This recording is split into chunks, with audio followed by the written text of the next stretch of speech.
Yoo! Ice candy! Bili na kayo! Yoo! Ice candy! Bili na kayo! Ya, pili mo ice candy ya. Pag-jis ma'am. Papalit ako ko saya be. Ha, okay ma'am. Unsa nga flavor imo ha? Unsa day mga flavor anay mong mga baligya ya? Naatay cherry flavor, strawberry, mango, kag kape. Anong gusto mo tay? Uy hala, karon palagi ko na menthol flavor ang ice candy. Only me ra gid ang nakahimo ani.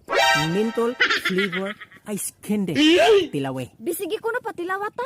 Uy, ayaw sa ma'am. Binuang man ang imuha. Agay! Ayari sa ko una, usa ka mukuha sa kong paninda. Ah, grabe striktuha pud nimo ya. Oy, diara og G. May manang maniguro tarong panahon na ma'am kay daghan na kay scammer karon. Iko na to panigwabay taya. Okay. Dare mo skin di mamo. Uy, asa nimo ang ice candy ani ya? Marao pagkabutahan nimo eh. Wala man G ice candy diri ya oh. Di ako confused sa siya. Ay, unsa lang kay flavor mo ha? Menthol. Menthol? Okay. Dara oh. Ice kag candy menthol flavor. Ice candy menthol flavor. Mapriso ka.